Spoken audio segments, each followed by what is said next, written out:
Hey everyone, it's Zach with Palantir Research. Another big day for Palantir, going up around 5%, touching into the $19 at some point. So we know the market likes the news and the expectations around Palantir after earnings, and we did cover the numbers already in my previous video, but I wanted to cover separate qualitative traits of Palantir that they wanted to highlight in their earnings presentation, and this is important for investors. Now, their first slide, we all know, and they did their full page ad out too for everyone in the public to see, that Palantir stands with Israel. And this was highlighted by Alex Karp in the earnings call too. They will not shy away from taking a side, and with this, it's supporting them too. And this transitions right into the other slide on Ukraine, on them being proud as well to come to their aid. Now, they wanted to highlight to the shareholders some progress they've done with the country's Ministry of Digital Transformation. They are using artificial intelligence for reconstruction purposes, and the quote from the Minister of Digital Transformation himself is that we are working on a technology that will help the state save millions and make effective management decisions and become a virtual assistant for the government. Palantir is building this alongside a country at war. Now think of the possibilities that allies around the world can do too. This is just a start here. But when they highlight this kind of progress here, it gets the attention of other countries. Then they highlight HCA Healthcare, another Palantir customer who operates hospitals across the country. Palantir loves to quote that they have an impact on 16% of all hospital beds in the United States, which more impressively was only 1% a year ago.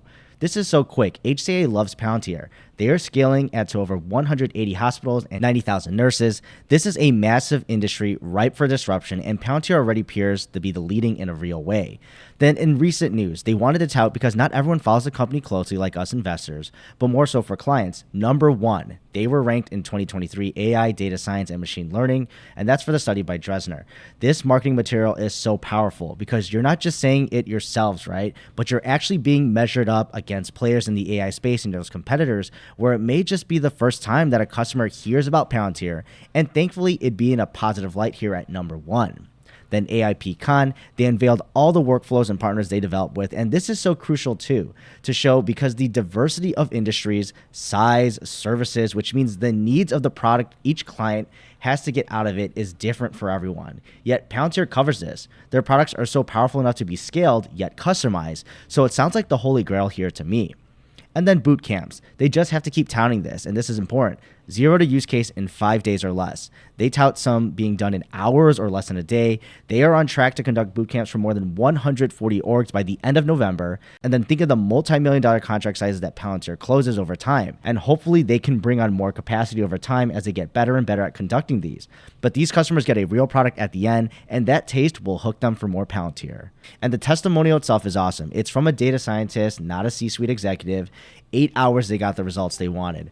This is powerful because the boots on the ground can make Palantir work, not just some test that executives decided was good and cost effective, and just telling everyone down below to use it. People are able to make this work so quickly. Then Palantir Government Web Services, or PGWS. I've been covering plenty of blogs on these different applications they've been showcasing. Palantir wants to share their learned experiences from working with the government, and they just want to get more folks familiar with their tech stack over time, which in turn can create more name recognition for Palantir, and this is for the developer side. And probably my most favorite slide is FedStart. I can't keep touting how important that this is. 18 months, $2 million accreditation process, but with Palantir, it's only 6 weeks and of course cheaper. That value proposition is there. Companies that want to contract with the government, they don't have to dump valuable resources that probably aren't available to them, to these smaller companies especially. They partner with Palantir and showcase their products, and if they win big over time, Palantir wins big too. And at this point, Palantir can control the flow if more and more customers need to get on this rather than getting accreditation themselves. So the numbers are great in all in my opinion, but showcasing these in the presentation shows that progress that Palantir has made in just a few short years is amazing. Marketing material like this is gold when the customers speak for themselves, so I hope to see more of this in the future.